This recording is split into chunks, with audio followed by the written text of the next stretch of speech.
Thank you very much, Tash. 5 years ago, hardly anyone was talking about adult ADHD. Now it's all over social media, as you're seeing those headlines, and self-diagnosis is rampant. So joining us this morning with some expert insight into adult ADHD is psychotherapist Roxanne Francis. Good morning, Roxanne. Good morning. Good morning. Great to see you as always. Thank you. Let's dive into this. What are some of the factors contributing to the recent surge in adult ADHD diagnoses, do you think? Well, you know, when we think about ADHD, we would think about children and teenagers. Well, a lot of those young people have grown up and they're all over social media, right? A lot of Gen Zs are talking about their own ADHD, and it's pushing the conversation, particularly on TikTok, on Instagram, different forms of social media.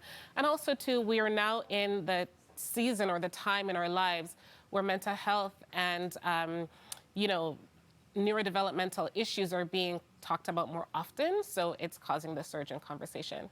And that part of the conversation, I mean, it's a good thing, but it does open up this kind of misdiagnosis or sort of oversimplification of something that's actually quite complex. Right. So how does adult ADHD present itself? Because oftentimes people relate it to hyperactivity, but that's not necessarily the case. Well, no, not really. And the truth is, by the time you've become an adult, you've learned how to manage some of those symptoms, right? So symptoms can look like having difficulty sitting still for a long period of time, not necessarily bouncing all over the place, but shifting in your seat very often, having difficulty being in closed, cramped spaces, or even being in crowded spaces, needing breaks when you're in long meetings, needing to fidget in order to focus. So you find a lot of adults will play with their pens, or they'll have little things in their hands sometimes when they're in meetings. Disorganization is a big one. So being unable to find your things, paying bills late, you know, difficulty with decision making, overspending, losing your things, difficulty with your calendar, that kind of stuff. Roxanne, are you seeing a difference in women who are diagnosed compared to men who are diagnosed?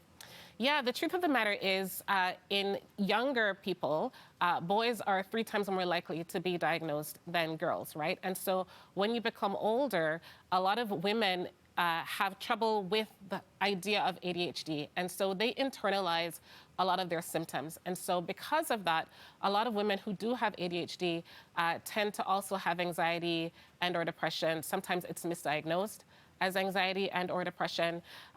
There are challenges sometimes with sleep, with eating, you know, low self-esteem. So you'll find a lot of that with women because men, you know, we live in a world that socializes gender, right? And so men are expected to act out.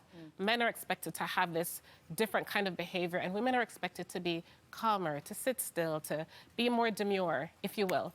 And so when that's challenging for women, they internalize that, and there's a sense of failure that goes along with it. Well, I have a number of friends who've actually been diagnosed later in life. And for a lot of women, I know, especially for them, there was some relief involved. Of course. Of like, oh, okay, so this is what this is. And then, of course, they can seek treatment. I know we're tight on time here, but different types of ADHD?